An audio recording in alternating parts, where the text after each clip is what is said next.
Halo, selamat malam teman-teman semuanya. Balik lagi ya di T-Talks kita malam hari ini dengan Sukor Sekuritas.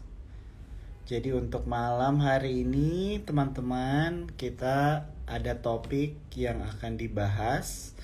Membahas mengenai suku bunga ya, BI yang baru naik ya ke 6,25% dan juga mengenai tren dari sell in May ya teman-teman ya. Dan tentunya kan ini menjadi pertanyaan juga nih, ISG gimana? Begitu ya. Dan juga kalau misalnya kita lihat ISG hari ini tuh naik ya 1,1% ya, dan tentunya kalau misalnya kita melihat dari beberapa minggu kemarin memang IHSG sempat cukup fluktuatif ya teman-teman ya. Jadi hari ini tentunya menjadi angin segar juga lah ya, bisa melihat IHSG kita positif atau enggak bisa dibilang juga masuk lagi ke zona hijau. Nah, untuk hari ini kita akan ngobrol-ngobrol langsung sama Bro Albert Gunawan ya. Teman-teman pasti udah lihat di posternya Sukor Sekuritas. Bro Albert Gunawan ini siapa? Kita udah sering ngobrol nih sama Bro Albert juga ya. Jadi Bro Albert ini adalah salah satu founder dari AG Invest ya. Jadi Bro Albert ini memang bisa dibilang juga teman kita ya di dalam industri, dan juga suka memberikan edukasi mengenai strategi-strategi investasi ya, tentang bandarmologi tentunya. Nah, jadi kalau misalnya teman-teman di sini ya ada pertanyaan, boleh banget ya langsung aja di comment section atau mungkin juga ada di question box.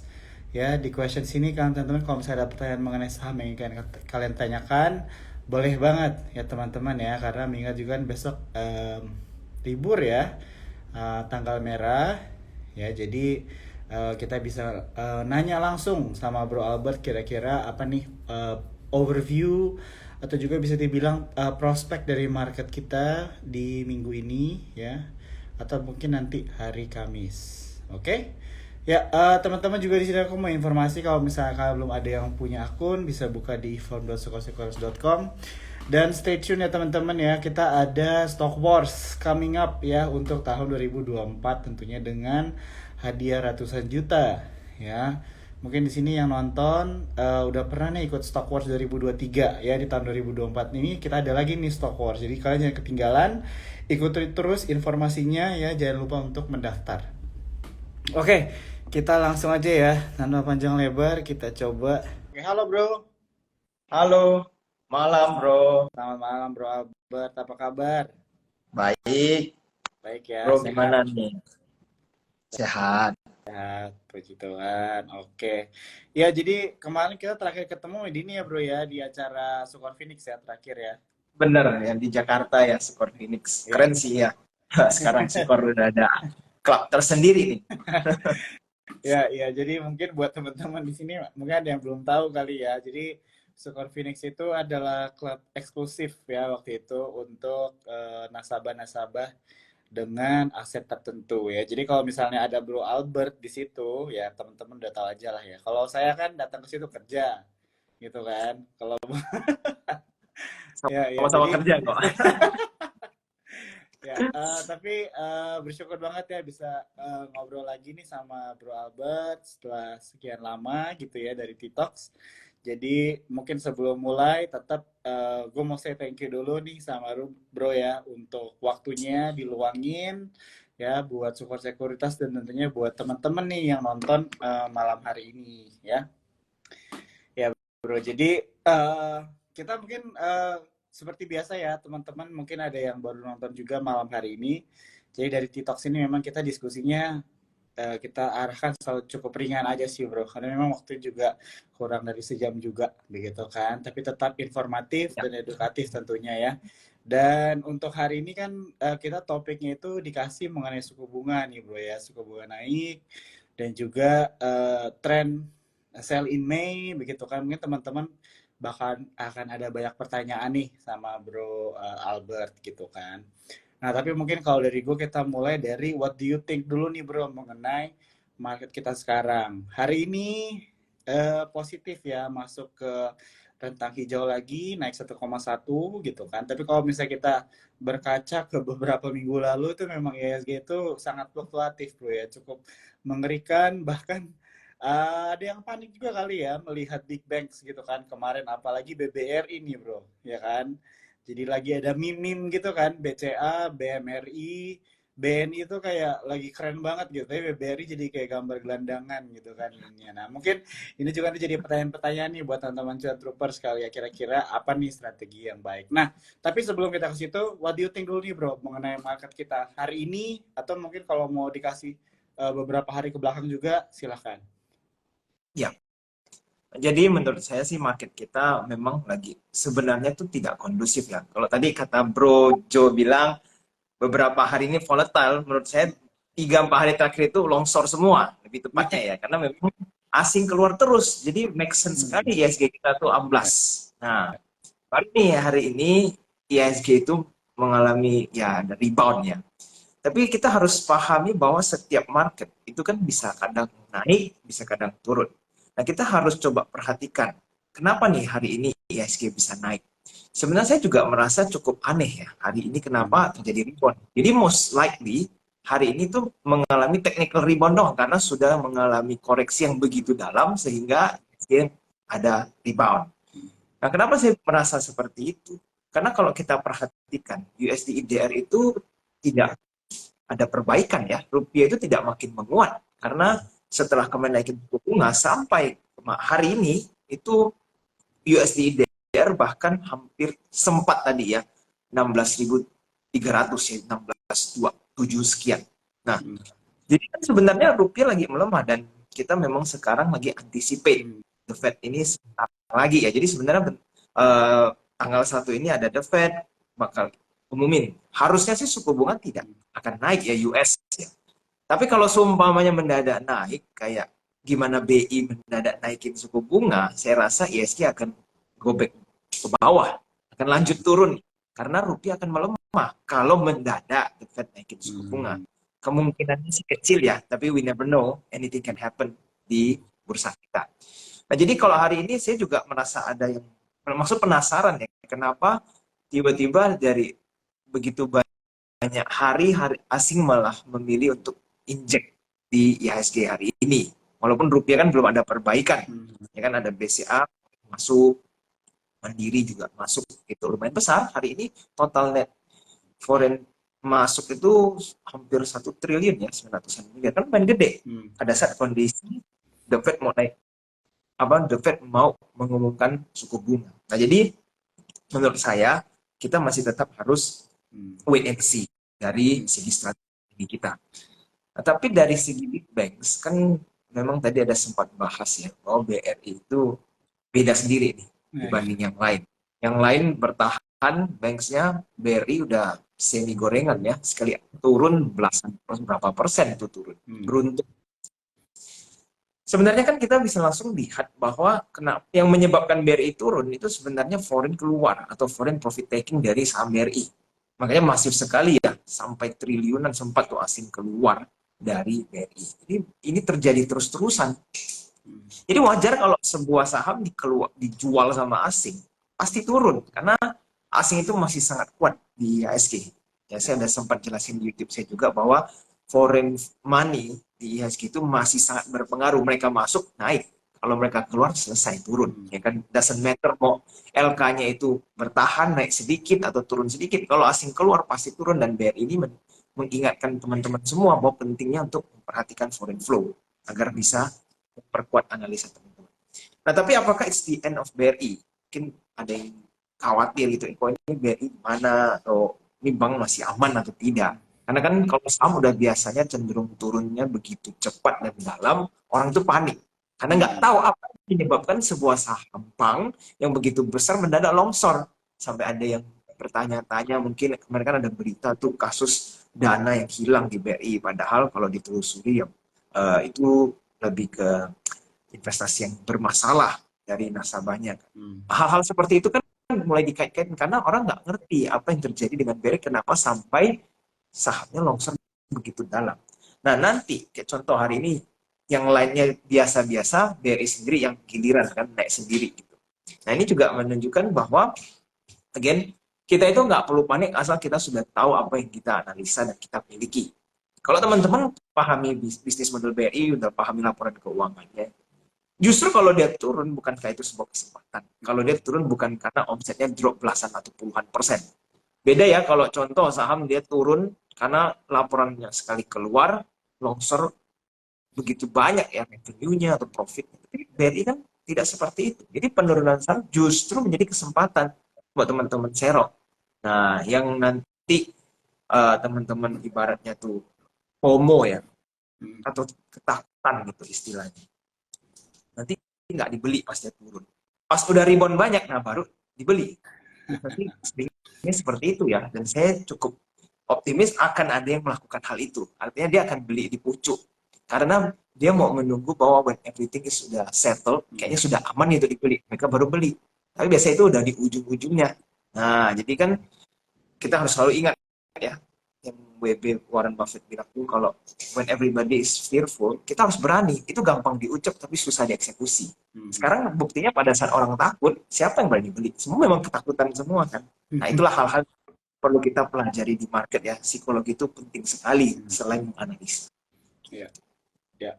Wah, ini kuliah cepat ya teman-teman ya. Jadi kalau ngobrol sama Bro Albert nih seru ya. Jadi karena kita juga di remind ya teman-teman ya bahwa dengan melihat pergerakan market kemarin kemarin yang longsor terus gitu ya beberapa hari, dan tentu dampaknya yang terbesar adalah di big banks begitu ya, karena kita melihat ada foreign flow juga begitu ya, net sell.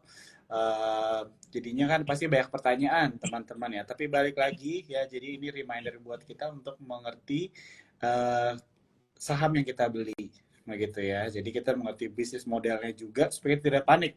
Justru malah melihat kesempatan-kesempatan seperti ini itu menjadi apa ya, justru bahkan lebih menarik begitu ya sebenarnya, bisa dibilang begitu kan, karena sebenarnya caption dari Warren Buffett itu udah sering banget ya bro ya kita dengar, kayak hampir semua sosial media, influencer, bahkan sekuritas selalu ngambil caption-caption Warren Buffett gitu ya. Jadi udah sering banget kita dengar sampai kita tuh lupa gitu kan meaningnya. Jadi emang benar kalau saat orang tuh takut, itu tuh di situ kesempatan menarik ya untuk kita beli begitu kan. Maksud aku juga dari kita sih, dari diskusi dan juga obrolan dengan para profesional gitu ya di industri, melihat BRI contohnya begitu. Tetap disclaimer ya teman-teman ya, BRI dengan harga yang sekarang itu kan cukup menarik begitu. Tapi tentunya kan ada psikologi juga ya bro ya, takut begitu kan. Ini tapi kalau turun terus gimana gitu kan dan sebagainya. Tapi semuanya baik lagi sih teman-teman ya. Pertanyaannya adalah berapa lama kita mau hold begitu kan. Apakah kita memang benar-benar investor atau mungkin sebenarnya kita trader begitu kan. Nah itulah mungkin jadi baik lagi pertanyaan buat kita masing-masing juga gitu ya. Oke, thank you banget ya Bro Albert tadi untuk penjelasannya. Teman-teman di sini kalau misalnya kalian ada pertanyaan yang mau ditanyakan seputar topik pembicaraan kita malam hari ini, boleh banget begitu ya. Mungkin atau kalau misalnya mau ada nanya saham atau apa, mungkin kalau misalnya Bro Albert bisa bantu juga, itu akan sangat menarik ya untuk kita dengarkan malam hari ini. Oke, nah bro, kalau misalnya kita melihat dari suku bunga naik nih bro, contohnya ya dari BI kan, jadi naik 6,25 ya kalau nggak salah Benar, ya. Ya, 6,25. 6,25. Nah, itu kalau misalnya dari Bro Albert sendiri tanggapannya gimana tuh dampaknya terhadap ISG atau bahkan sektor-sektor kita gitu ya di pasar modal. Contohnya begini, Bro. Mungkin di sini ada beberapa teman-teman kita malam hari ini yang nonton, mungkin bisa dibilang baru juga belajar lah ya berinvestasi, dan sometimes kan memang mendengar sentimen itu kadang-kadang mereka nggak tahu ini hubungannya bagaimana gitu kan. Kadang-kadang orang kalau baca berita mungkin cuma depannya aja begitu kan, langsung diartikan oh ini berbahaya gitu, padahal mungkin tidak seperti selalu begitu kan. Nah mungkin pertanyaannya adalah kira-kira suku bunga ini kira-kira dampaknya ini secara langsung atau tidak langsung sih bro terhadap ISG kita, dan biasanya itu ke sektor apa gitu. Mungkin boleh dijelasin yang singkat aja nggak apa-apa bro, terima kasih. Baik. Jadi kalau teman-teman udah yang paham tentang ekonomi, tahu bahwa setiap suku bunga naik, itu pasti dampak terhadap riskier aset ya, atau aset-aset beresiko itu pasti negatif. Karena mereka akan pindah ke uh, deposito atau yang Hmm. paling safe ya, karena suku bunga lagi naik. Karena suku bunga tinggi itu kan tidak bisa berkepanjangan, karena kalau suku bunga terlalu lama, terlalu tinggi, ekonomi nggak jalan. Semuanya parkir uangnya, ya kan? Jadi kita tahu nih momen-momen ini berarti cyclical juga. Suku bunga itu nggak mungkin selalu di atas. Nah, sekarang kalau lagi masuk ke dalam era di mana suku bunga begitu tinggi, kenapa kita nggak nikmati atau manfaatkan kesempatan ini? Bener ya, udah resikonya kecil, liquid lagi kapanpun mau jual bisa, bunganya tinggi, Hmm. ya kan? Jadi orang yang punya dana, apalagi big big player gitu kan, lihat kesempatan begini ya taruhlah di money market atau di deposito supaya dapat returnnya banyak tanpa harus memikirkan resiko yang macam-macam. Nah, sekarang kalau untuk para retail nih kita, gimana nih kok cara mendapatkan? Ya, kemungkinan ada potential capital gain, contoh seperti itu. Teman-teman, kalau di luar saham, saya juga sekarang educate di komunitas saya ya, Hmm. untuk jangan cuma terpaku dengan satu jenis saham atau satu aset instrumen saham. Hmm. Penting untuk kita pahami tentang adanya obligasi juga. Hmm. Karena obligasi ini menurut saya yang edukasi itu sedikit sekali, jadi orang banyak sekali yang nggak tahu apa sih obligasi, gimana cara kerjanya, dan gimana cara menguntungkan kita. Kalau teman-teman lihat obligasi itu basically almost zero risknya, Hmm. tapi potential upside-nya itu juga sangat besar. Bahkan capital gain bisa tembus belasan persen di obligasi. Ya, belum ditambah yield yang setiap tahun kita bisa nikmati. Nah, jadi kalau sekarang suku bunga naik, kemungkinan kan ada beberapa obligasi harga turun kan, karena mereka pindah nih ke Hmm. deposito. Tapi justru ini menjadi kesempatan kita untuk nyicil di obligasi. Apalagi kalau harganya di 100 atau di bawah 100. Hmm. Nah, kenapa nih? Pasti ada yang bertanya, kenapa kok kita beli obligasi? Hmm. Karena nanti suku bunga yang saya bilang nggak mungkin selalu tinggi dan di atas terus, akan suatu saat mulai turun. Kalau suku bunga udah mulai trennya turun, berebut nggak tuh beli obligasi? Pasti kan, big funds ini akan rebutan obligasi. Kenapa? Karena yieldnya kan tinggi Hmm. dibanding nanti suku bunga. Ya, suku bunga kalau udah mulai turun jadi 5,5, 5, 4, sisa 3 gitu. Itu obligasi yang kuponnya 7% lebih kan pasti semua dihajar. Nah, Hmm. pada saat itu mau beli, baru mau pindah, itu harga kuponnya mungkin udah bukan 100, sudah 105, 110, atau bahkan lebih ya. Hmm. Bisa sampai belasan persen, 20%. Jadi teman-teman tanpa ada resiko, setiap tahun dapat 7%, lalu bisa mendadak dapat capital gain 10 sampai belasan persen ya, dalam hitungan jangka panjang. Kenapa tidak diambil? Tidak ada resiko loh ya. Bukan tidak ada resiko, kecil sekali lah. Karena belum pernah kan gagal bayar. Kalau gagal bayar berarti Indonesia udah bermasalah. Kan ngeri sekali kalau sampai obligasi tak bisa bayar kan. Hmm. Pemerintah nggak mampu bayar. Nah, jadi itu penting sekali untuk melek ke hal-hal seperti ini ya. Makanya kita itu kepingin memperkaya diri lah istilahnya. Hmm. Harus selalu melihat peluang Hmm. gitu. Jadi kalau terhadap saham jangka pendeknya pasti akan ada pressure, dan pressure-nya mungkin sebentar lagi sudah price in ya. Nah, setelah itu kita harus lihat kebijakan The Fed. The Fed ini kalau memang terus-terusan bertahan, tidak menaikin suku bunga ya, lalu mulai turun, maka rupiah mungkin ada harapan untuk kembali menguat. Ya. Setidaknya itu jangan sampai terlalu lama di atas 16.000, minimal 15.000. Hmm. Tapi kalau The Fed melakukan hal-hal yang tidak terduga, seperti menaikin suku bunga mendadak, nah itu yang akan mulai goyang lagi nih market kita ISG. Karena pasti dia akan pusing nih, harus naikin suku bunga kan, kalau mereka enggak keluar lagi foreign fund ini, dan ini akan hancurkan ISG. Karena kalau foreign keluar, big funds pasti kan keluar dari blue chip, pasti akan tarik ISG ke bawah. Hmm. Ya, ya, ya. Wah, oke. Jadi tadi gue stuck banget ya sama yang lo bilang adalah bahwa kita memang harus selalu melihat adanya peluang begitu ya teman-teman ya. Suku bunga naik, suku bunga turun, suku bunga tetap sama aja pasti akan tetap ada peluangnya ya. Tapi memang PR-nya adalah buat kita untuk bagaimana cara kita bisa melihat peluang itu ya teman-teman ya. Dan salah satunya adalah tidak stuck dengan satu saham saja, bahkan tidak hanya stuck dengan satu instrumen investasi saja. Tadi ya sudah Betul. di-mention sama Bro Albert ya, ada bisa kita lihat deposito, pasar uang, ya bahkan sampai reksadana juga pilihannya ada ya teman-teman ya. Jadi maksudnya tipe-tipe produknya juga bisa diperhatikan ya, dan tentunya juga obligasi. Nah tadi sebenarnya Bro Albert ada mention nih komunitas gua. Ya, jadi mungkin nih pas banget ada 100 lebih orang nonton malam hari ini.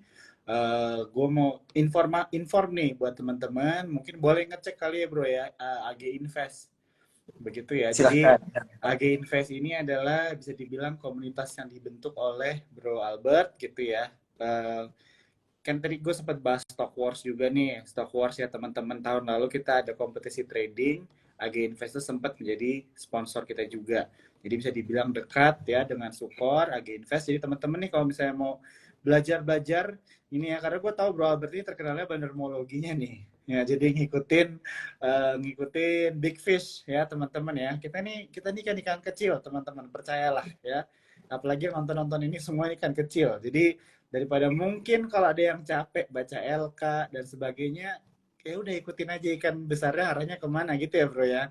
Daripada capek-capek analisa contohnya ya teman-teman. Ini salah satu strategi lah ya bisa dibilang. Ya. Jadi mungkin teman-teman boleh follow Instagramnya AG Invest. Kalau misalnya ada pertanyaan mungkin bisa langsung DM aja Instagramnya. Karena setahu gue juga bro, lu ada kasih news ya yang sudah Yes, betul. yang sudah dikurasi ya bro ya.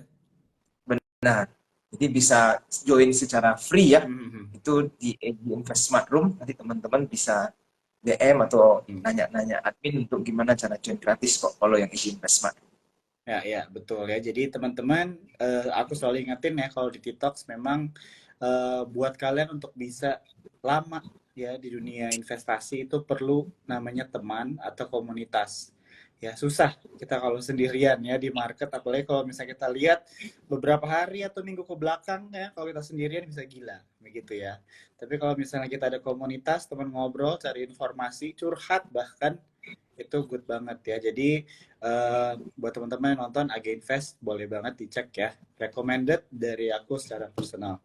Oke, kita lanjut lagi bro ya pertanyaannya. Jadi Boleh. kita kan udah ini ya, mau Mei nih. Sell in May bro. What do you think nih about sell in May? Ya. Mei ini basically sudah di depan mata sih ya. Bentar lagi udah masuk bulan Mei. Iya. Jadi penurunan dari IHSG itu sudah cukup limited ya. Nah, jadi sekarang di bulan Mei ke depan, ini yang menurut saya IHSG belum mempunyai katalis positif untuk mendadak naik ya. Jadi kalau teman-teman nanti boleh cek ekonomi dan lain-lain. So far di tahun ini belum kelihatan gimana IHSG itu bisa berjaya. Belum ada katalis. Contoh, ya kita punya era batu bara kan sudah bukan seperti pas COVID ya. Harganya kan udah nggak ke 100-400. Oke.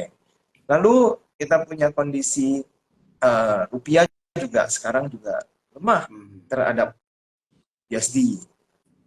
Nah, kalau sebelumnya ada katalis pemilu bahwa perputaran uang akan besar nih di kampanye. Tapi udah selesai nih pemilu, udah selesai, kita udah nggak ada lagi dana-dana kampanye. Artinya ada katalis apa nih untuk mempercepat ekonomi? Sedangkan sekarang ini ekonomi kelihatan daya belinya lesu gitu kan.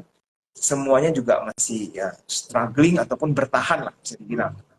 Jadi saya belum melihat ada katalis dalam waktu dekat ini IHSG mendadak bisa rally. Nah ini tapi di luar saham-sahamnya Pak PP ya, kalau itu udah beda sendiri, itu ada ceritanya sendiri. Nah, jadi the only hope, harapannya IHSG bisa naik ya dari saham-sahamnya itu. Nah, itu masih mungkin bisa naik ke atas. Wah ini menarik banget nih ya. Ada cerita-cerita apa nih mengenai saham Pak PP nih ya sampai dibilang. Caranya ilmu analisanya kayaknya mungkin berbeda kali bro ya sama Pak PP ini ya. Big Bang Stock. Ya, betul. Ini beda lagi karena kalau misalkan kita cuma berdasarkan fundamental, mungkin saham-saham yang tadi itu yang mengangkut ISG nggak mungkin ada yang beli karena secara fundamental kan absurd. Siapa berani beli sih kalau orang yang benar-benar kuasain fundamental. Tapi ternyata saham seperti itu juga bisa memberikan cuan kan terhadap para retail. Nah, makanya kita harus bisa selalu open minded dan adapt. Kalau memang ada ilmu yang kita belum ngerti atau bisa kita belum paham itu ya, kita jangan terlalu cepat untuk malas belajar atau judge kalau itu tuh nggak berguna, ya kan? Ternyata kan masih bisa memberikan cuan yang cukup banyak ke para retail gitu. Oke. Nah mungkin gue mau nanya nih mengenai sektor nih bro. Jadi kan kalau misalnya kita lihat sangat disayangkan lah ya adanya peperangan terjadi begitu ya di Timur Tengah. Bahkan kalau Benar. misalnya bilang perang-perang yang lainnya juga sebenarnya belum selesai gitu ya. Contohnya seperti Ukraina dan Rusia dan sebagainya begitu kan. Ya, Dan itu tentunya kan sempat kemarin itu ada sentimen bisa dibilang juga sebenarnya lebih ke eh, ya sentimen aja ya dari ke komoditas begitu kan sempat ada antisipasi gitu kan dari supplies yang mungkin akan tertahan begitu kan terdisrupt atau bahkan harga komoditas juga akan naik begitu kan. Nah, kalau dari Blue Albert sendiri kira-kira gimana nih melihat dampak perang di Timur Tengah? Apakah ada dampak langsung terhadap sektor komoditas kita di Indonesia begitu kan? Dan mungkin juga dari sisi ekonomi di Cina mungkin ya yang masih tetap tertahan walaupun sudah di jalur ekspansif tapi sebenarnya masih dibilang membutuhkan waktu yang cukup lama juga begitu kan karena mereka adalah trading partner kita ya nomor satu begitu kan melihat kebutuhan batu bara dan sebagainya kan tentunya ada dampaknya ya terhadap sektor komoditas kita. Nah, kalau dari luar sendiri kira-kira gimana nih melihat potensi dari sektor komoditas kita nih di Indonesia? jadi saya kalau mulai dari komoditas ya, Hmm. jika konflik di Timur Tengah ini nanti kembali bermasalah, Hmm. yang pasti akan kena itu pasti oil dulu. Dari oil baru batu bara, ya kan? Nah, so far sejauh ini kan tension mereka sudah mulai sedikit redup ya dibanding seminggu yang lalu, mana mereka saling serangan nih. Tapi sekarang kelihatannya sudah mulai oke. Nah, tapi kalau itu antara Israel dan Iran. Tapi kalau masalah tentang Gaza ini kan masih belum kelar-kelar. Dari entah kapan memang sudah selalu perang dan sampai sekarang belum berdamai kan, dan kelihatan tidak akan damai nih, belum tahu sampai kapan. Nah, jadi scale war yang seperti ini mungkin tidak akan terlalu big impact ya. Nah, oil yang menurut saya sementara ini atau jangka pendek ini mungkin akan naik bukan karena masalah perang Hmm. ataupun tension melainkan dari demand. Biasanya kalau memang masuk ke summer season Hmm. itu permintaan oil meningkat. Nah, jadi kalau permintaannya meningkat maka harga oil cenderung akan naik. Gitu. Itu untuk harga oil dulu ya. Hmm. Tapi kalau kita bahas dari secara ekonomi, contoh kayak tadi China dan lain-lain, saya rasa ekonomi di seluruh negara ini bermasalah. Kalau teman-teman perhatikan mau Amerika, Amerika itu udah uangnya dicetak buat bantu perang ya, kita kan terus apa namanya bantu perang dari Ukraina dan di lain-lain. Itu mereka negara beda loh dengan belasan tahun yang lalu ya Amerika. Sekarang kan masih banyak kok teman-teman perhatikan homeless dan lain. Berarti mereka masih belum recover. Eropa juga umum. Banyak orang-orang yang mulai tidak berduit lah istilahnya. Nah, bagaimana dengan di China? Teman-teman kalau yang pelaku bisnis pasti akan aware kalau China itu sekarang tidak sejaya waktu sebelum Evergrande. Hmm. Pada saat Evergrande collapse, dampaknya itu sekarang tuh masih merambat sih bilang secara konsisten. Kenapa? Kalau teman-teman lihat, mereka kan salah satu yang mendorong ekonomi mereka kan properti selama bertahun-tahun kan. Nah, pembangunan itu masif sekali penjualan properti dan makanya ekonomi mereka berputar tinggi. Hmm. Tapi sekali itu berhenti lalu orang kehilangan kepercayaan. Nah, Cina bingung nih sekarang mau gimana nih properti sektor mereka kan langsung dropnya secara signifikan perputaran uang. Mulailah kena yang lain-lain. Nah di China untuk bisnis-bisnis kena dampak larinya ke Indo. Nah, teman-teman boleh nanti coba Google, lihat kalau pameran China itu seberapa sering ke Indonesia, isinya semua supplier China. Ini bisa teman-teman Google. Indonesia berarti bersaing sama orang Cina makin ekstrim persaingan bisnis. Nah, bisnis kalau semakin susah semua, ya ekonomi kita akan semakin sengit kan, kita lawannya sama orang luar. Nah, kalau teman-teman bahas tentang ekonomi, dampaknya makanya saya bilang ekonomi tahun ini belum ada kelihatan tanda-tandanya mau membaik ya. Dan Hmm. kalau ini merata, maka overall di IHSG ya akan segitu-segitu aja. Dan Hmm. kalau mau naik, ya mungkin tetap bisa ya kalau ada suku bunga mulai turun atau bagaimana. Tapi kalau mau melihat dia euforia di tahun ini atau bahkan di akhir tahun agak sedikit sulit sih Hmm. untuk mendadak mendapat katalis yang baik karena memang secara global semuanya ini masih lagi susah. Makanya kalau teman-teman lihat gold naik terus kan, gold itu masih tinggi ibaratnya ya dibanding 3 tahun yang lalu aja gold sekarang itu masih sangat-sangat tinggi karena orang nggak tahu mau dipakai kemana nih uang jadi dimasukinlah ke safe haven sebagai salah satu instrumen karena saking uncertainnya kondisi sekarang Hmm. gitu. Oke, oke. Wah, ini benar ya. Jadi Pas banget Bro Albert mention mengenai gold ya teman-teman ya. Jadi memang kalau misalnya kita lihat itu menjadi better option ya kalau misalnya keadaan ekonomi global itu kurang baik biasanya ya. Jadi memang orang larinya ke gold begitu kan. Apakah mungkin sektor atau saham-saham gold bisa diperhatikan kali juga kali Bro ya? Kalau saham masih, saya masih belum ada favorit ya Belum di ada ya. ISG, belum ada yang benar-benar bagus. Mending beli produknya emasnya itu dibanding beli sahamnya untuk di ISG. Oke, ya. Ya. Nah, mungkin Bro, pertanyaan gue satu lagi kali ya, sebelum kita mungkin coba ambil pertanyaan-pertanyaan dari teman-teman yang nonton malam hari ini. Jadi, kalau misalnya mau dibilang Bro, dengan keadaan market yang sekarang, begitu ya. Tadi gue masih baik bilangnya fluktuatif, lu langsung bilang langsung longsor aja gitu ya. Gue masih berusaha subtle banget, tapi emang realitanya sebenarnya longsor sih, begitu ya. Walaupun hari ini bisa dibilang technical rebound. Anyway, jadi kira-kira ada nggak nih advice atau mungkin rekomendasi dari lo atau bisa dibilang juga strategi lah yang mau di-share. Kira-kira buat teman-teman yang nonton malam hari ini apa nih yang bagus yang bisa dilakukan begitu kan untuk menjaga portfolio ini tetap aman atau bahkan tetap mendapatkan profit juga gitu walaupun di keadaan seperti market seperti sekarang ini kira-kira. Oke, kalau dari segi kacamata yang agak jauh ya, teman-teman harus mulai diversifikasi duitnya, jangan cuma di saham. Itu pesan pertama saya dan itu pasti teman-teman lakukan. Karena memperkaya diri itu tidak boleh fanatik di satu aset instrumen. Kalau aset instrumen itu bermasalah, teman-teman punya uang sangkut semua. Bermasalah kan? Hmm. Dan ini memang seharusnya sudah dilakukan dari bertahun-tahun yang lalu saat teman-teman mulai kepingin melek tentang personal finance ya istilahnya. Nah, tapi kalau teman-teman bingung nih mau mulai dari mana, teman-teman coba lihat deposito itu biasanya orang pemula kan tahunya cuma BCA, deposito cuma 3% lebih. Ya 3% lebih kan kecil sekali suku bunganya, sekarang kan 6%. Mulailah melek bahwa bank itu ada banyak di Indonesia, bukan cuma satu. Nah, jadi teman-teman bisa tuh coba pelajari bank-bank yang terpercaya jelas ya. Itu kasih return di atas 5%, ya itu mesti mulai dari situ. Walaupun nggak langsung jor-joran nih belinya. Tapi teman-teman sudah menikmati dan memahami bahwa deposito itu yang uh, bunga tinggi itu masih banyak opsi dan teman-teman harus ambil karena kalau suku bunga udah nanti turun di bawah 4% gitu contoh itu mana ada deposito setinggi itu nggak mungkin ada taruh di deposito itu nggak dapat apa-apa lagi.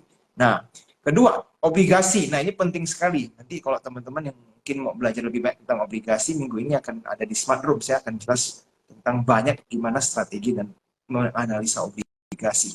Obligasi itu menurut saya instrumen yang sangat baik untuk dipahami ya, karena yieldnya pasti setiap tahun dapat ada cash flow. Kalau teman-teman contoh beli saham yang tidak mendapatkan dividen, berarti teman-teman setiap tahun kan nggak dapatkan apa-apa, karena nggak ada cash flow yang masuk kan, berharap sahamnya naik supaya bisa dijual kembali. Tapi kalau teman-teman punya obligasi, setiap tahun itu bisa mendapatkan yield atau kupon yang pasti-pasti setiap tahunnya dapat. Nah, jadi udah ada cash flow, capital gain bisa naik, asal ngerti cara analisa. Jadi kan itu win-win solution dan returnnya gede. Kalau kuponnya lagi besar-besar 7% ke atas itu kan gede sekali returnnya.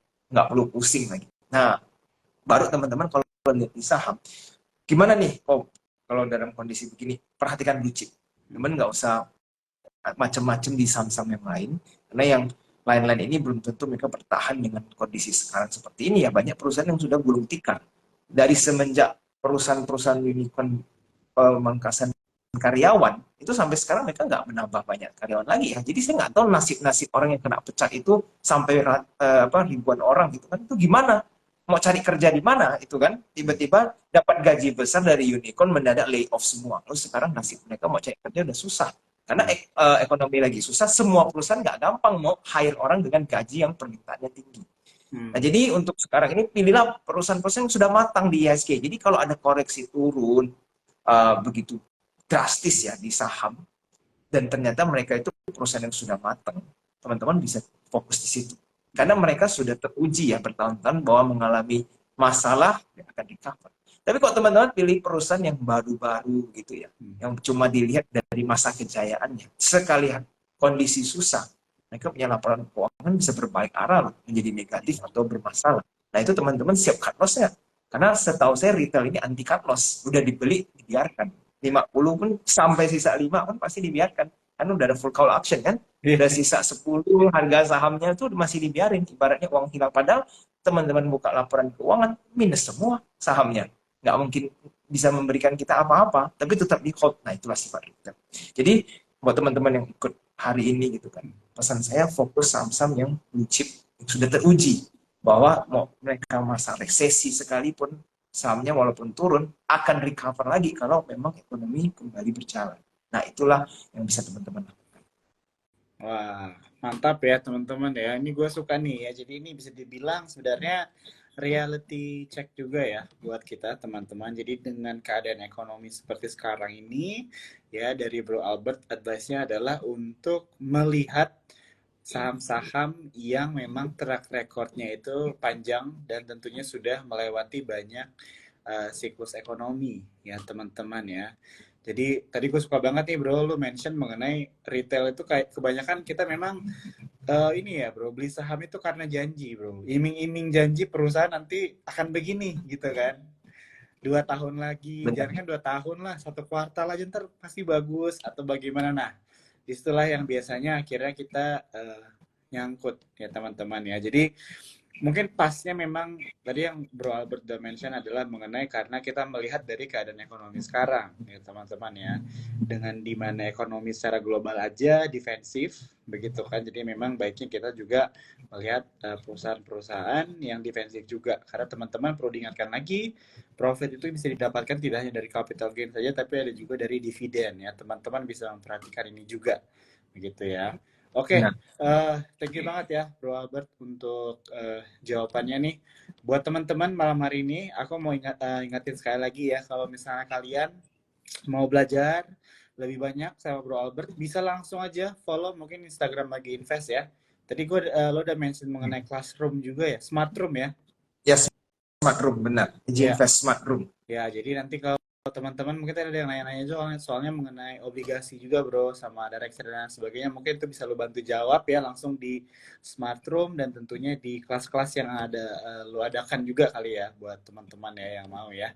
Oke, dan buat teman-teman malam hari ini aku mau bagi buku ya, merchandise dari Sukor Sekuritas, yang kalian lakukan hanya perlu screenshot aja ya, pasti teman-teman udah tahu nih caranya, screenshot aja diskusi kita malam hari ini, terus jangan lupa tag Sukor Sekuritas, tag Instagramnya Aginvest, dan masukin caption apa yang kalian pelajarin dari malam hari ini ya, dari apa yang dimention sama Bro Albert, bagaimana kita perlu cara menanggapi ya market sekarang begitu. Oke, jangan lupa ya teman-teman ya, ada merchandise menarik. Aku pilih 3 pemenang ya buat malam hari ini. Oke, kita coba ambilin pertanyaannya Cuan Troopers, boleh nih bro ya. Boleh, Oke, silahkan. ada yang nanya mengenai tadi di atas saham ASI bro, kira-kira what do you think nih mengenai ASI, kan ASI turun-turun nih, nah ini kan, dan pas banget nih sama obrolan kita, ASI itu bisa dibilang salah satu perusahaan yang cukup besar juga tuh sebenarnya kan. What do you think nih mengenai ASI sekarang? Apakah mungkin ada Ya, cerita-cerita di balik yang teman-teman tidak tahu? Mungkin bisa di-share bro, thank you. baik. Kalau soal ASI ini yang paling banyak orang tanya ya, karena saham ASI ini kan rame retailnya. Jadi wajar sekali turun orang tanya, ini gimana nih ASI nasibnya kan. Dan saya selalu, kalau teman-teman nanya ASI, coba teman-teman buka YouTube AJ Invest dulu ya, saya ada jelasin tentang ASI. Nah, pada saat itu orang pikir saya nebar fear atau apa, padahal saya memberikan analisa yang sangat detail supaya teman-teman paham kenapa ASI itu bisa turun. Ya, dan itu waktu itu harga masih tinggi kan.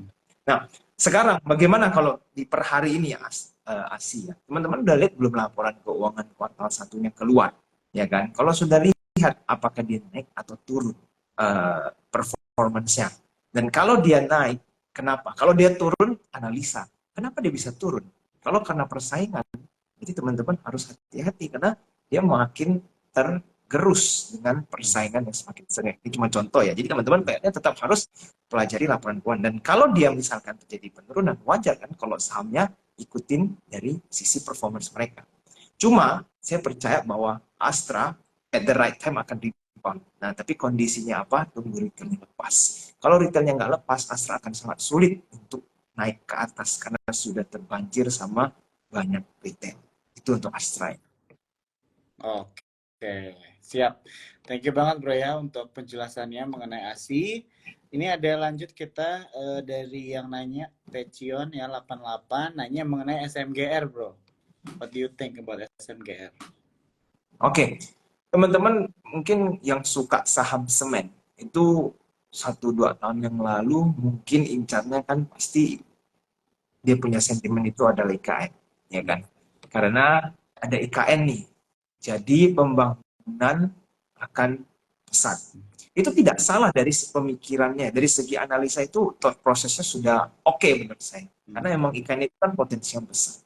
Tapi teman-teman harus selalu ikutin berita itu sampai akhirnya. Jangan cuma ikut di depan, lalu setelah udah beli SMGR, beritanya itu dilupain. Berharap SMGR naik. Nah, ini yang biasa sering retail luput. Coba teman-teman lihat ya, IKN waktu awal mula mau maju atau mau dibangun, itu kan sentimen atau harapan besarnya adalah banyak investor asing untuk ikut bangun IKN. Tapi ternyata seiring waktu berjalan, investor asing nggak ada.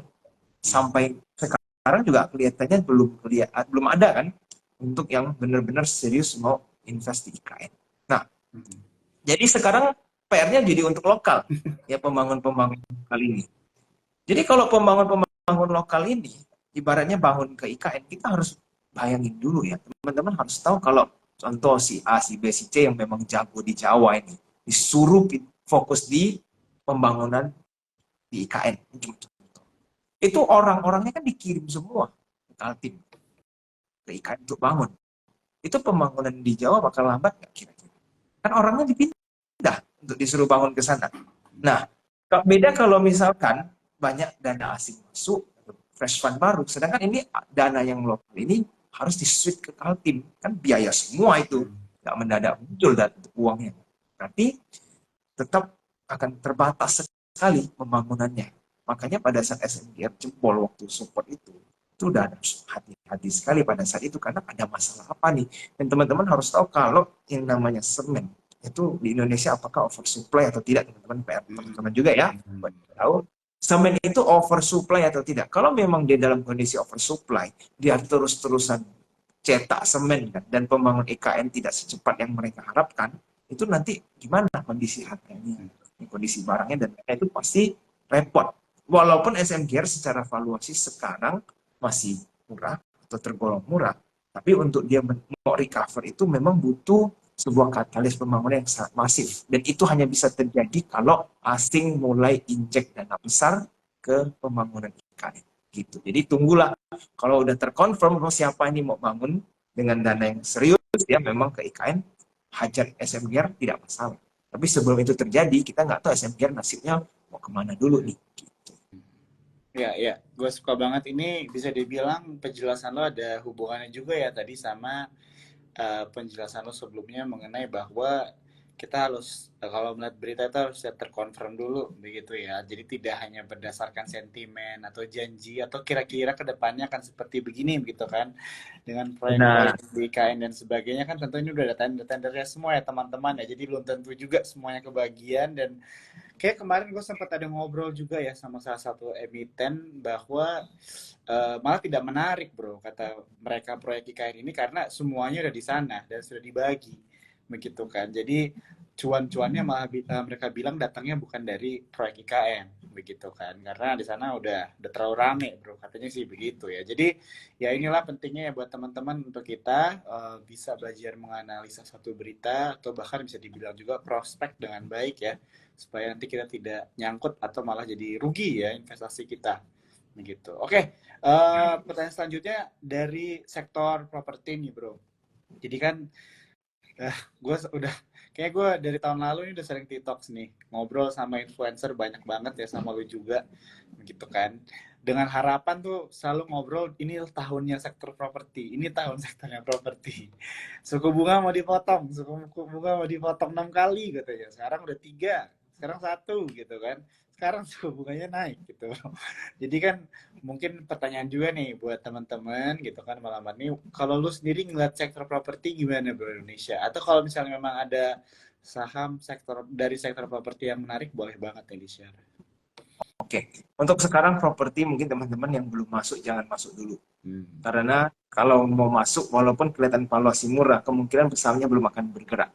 Jadi sayang, kalau ada kesempatan serok saham blue chip yang lagi murah, mending pilih saham blue chip yang lagi murah dibanding properti. Kenapa? Karena suku bunga kita 6,25.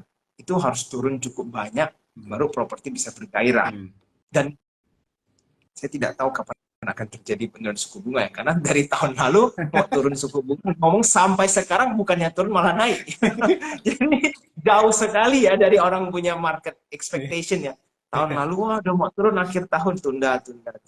Bukannya tunda apa untuk nurunin, malah kemarin BI mendadak naikin. Kan ini mengagetkan sekali, pasti properti habis semua gitu. Jadi butuh waktu sampai nanti properti akan bergairah kalau suku bunga udah mulai agak rendah. Karena sekarang udah 6,25 dan biasa BI itu nggak turunin langsung 50 BPS ya. Itu ekstrim, biasa habis nanti rupiah. Jadi turunnya kan sedikit-sedikit, 25, 25. Itu pun nggak tahu kapan mulai. Jadi masih lama menurut saya. Sehingga kalau teman-teman yang belum punya barang, ya move away dulu lah. Pilih sektor lainnya daripada nyangkut atau beli tapi terlalu lama di dalam. Iya, iya. Setuju ya, setuju banget. Ini jadi sama banget ya sama beberapa influencer yang kita udah bahas juga mengenai sektor properti ya. Jadi semakin semakin jauh bro dari gapaian begitu kan. Berharap-harapnya tahun ini gitu kan, tahun lalu, tapi ya beginilah ya. Tapi teman-teman tetap ya di sini Bro Albert ada mention hal penting di mana bahwa kita harus bisa dibilang melihat opportunity di tempat lain ya, jangan terlalu stuck dengan satu sektor saja, begitu ya. Dengan kita melihat blue chip ya, mungkin dari big banks juga teman-teman bisa lihat yang harganya lagi terkoreksi, ini mungkin bisa menjadi kesempatan juga buat teman-teman untuk nyicil juga, begitu ya. Dari 4 pilihan mungkin akan mau lihat, bisa lihat mana yang menjadi favorit kalian juga, begitu ya. Dan tentunya eh, bisa juga memperhatikan dari sektor-sektor lain juga ya teman-teman. Tapi baik lagi kepada tujuan kalian ya. Kalau misalnya memang kalian mau untuk investasi jangka panjang, jangka pendek, atau bahkan trading, itu harus kalian tentukan di awal dulu ya. Jadi jangan terbalik ya. Pemilihan saham baru menentukan gaya kalian berinvestasi atau trading ya. Harus tentukan dulu style kalian apa, baru nanti disesuaikan dari situ. Begitu ya. Oke, mungkin satu dua pertanyaan lagi ya sebelum kita coba tutup kita malam hari ini. Ada yang nanya saham PTBA bro tadi. What do you think nih buat PTBA sekarang? Oke. Kalau untuk call ya, mungkin kalau mau beli sekarang perlu hold sampai winter, akhir tahun. Nah, itu strateginya. Jadi kalau mau beli PTBA ya siap-siap beli dari sekarang, hold sampai akhir tahun, baru dijual gitu. Oke. Tapi belinya nyicil ya, karena kemungkinan turun masih selalu ada. Oke, jadi kalau untuk PTBA memang kalau misalnya kita lihat kebutuhan coal itu memang naik pas di bulan-bulan musim dingin juga ya bro ya. Jadi mungkin disitulah juga akan baru terrefleksi ke performance dari perusahaan juga kali ya bro ya. Jadi memang mungkin bisa dibilang Betul. perlu siap untuk hold cukup lama juga kali ya untuk batu bara ya bro Ya, ya. Begitu ya. benar. Oke.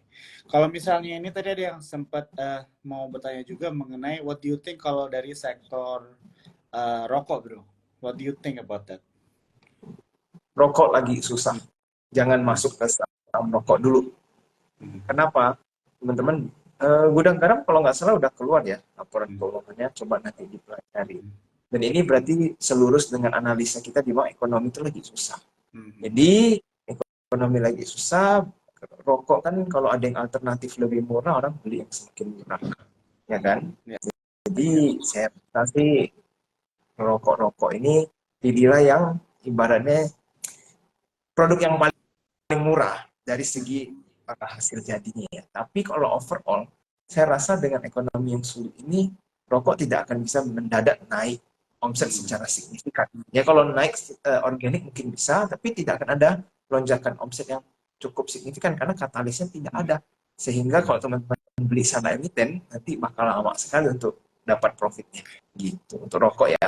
Oke. Kita lanjut satu lagi nih dari Bintang MDC ya. Nanya, Bro AG, bagaimana kabar INDF? What do you think nih bro mengenai Indofood nih sekarang nih? Ya, INDF saya rasa itu salah satu blue chip yang defensif ya. Jadi kalau teman-teman nggak mau pusing, sahamnya itu segitu-segitu saja, tapi mau peras dividennya, INDF itu salah satu opsi untuk teman-teman beli karena volatilitasnya itu tidak terlalu besar dibanding saham-saham lainnya. Ya saham-sahamnya ya segitu-segitulah harganya. Tapi kalau teman-teman yang lebih agresif, yang kepingin dapat capital gain lebih besar, mungkin INDF teman-teman bukan opsi yang tepat karena INDF itu lebih akan terasa cuannya buat orang yang mau ketenangan batin gitu ya. Sahamnya ya turun segitu, naiknya segitu, tapi dividennya jalan Hmm. terus karena perusahaannya kan memang menguntungkan kan. Nah, kurang lebih seperti itu. Jadi, beli kalau teman-teman memang tujuannya mau mendapatkan peras dividennya. Oke. Wah, nggak kerasa banget ya bro, kita ngobrol udah cukup panjang nih ya. Buat teman-teman semua di sini, kalau misalkan ada yang punya pertanyaan tambahan ya, atau mungkin ada yang mau bertanya gitu ya, tapi masih malu-malu gitu ya, belum berani komen. Teman-teman jangan khawatir, mungkin pertanyaan kalian juga sudah dijawab tadi ya dari pertanyaan-pertanyaan yang kita pilih. Dan tentunya Instagram ini kita save ya, jadi kalian bisa nonton dari awal. Tadi Bro Albert udah banyak banget ya teman-teman sharing mengenai pendapat dia ya mengenai market sekarang dan apa yang harus kita lakukan ya untuk menjaga portfolio kita ini tetap utuh begitu ya dengan keadaan ekonomi sekarang yang bisa dibilang cukup kurang bersahabat begitu ya. Tapi tetap tadi Bro Albert ada mention beberapa hal-hal opportunity ya, kesempatan yang bisa kita lihat ya di keadaan seperti saat ini begitu. Dan teman-teman semua di sini kalau misalnya kalian ada yang tertarik untuk belajar atau mencari komunitas ya, aku sarankan sekali lagi boleh cek ya Instagramnya Againvest ya, dan buat teman-teman yang belum punya akun bisa buka di fund.sekuritas.com gitu ya. Oke bro, mungkin itu aja sih kalau dari gua. Thank you banget ya Bro Albert untuk waktunya malam hari ini. Terima kasih, Bro. Sampai Iya, kita selamat ketemu malam lagi dan bro. iya. Oke, selamat libur ya. Selamat berlibur. Yuk. Oke, mari bro ya. Saya pamit dulu teman-teman semua. Selamat malam.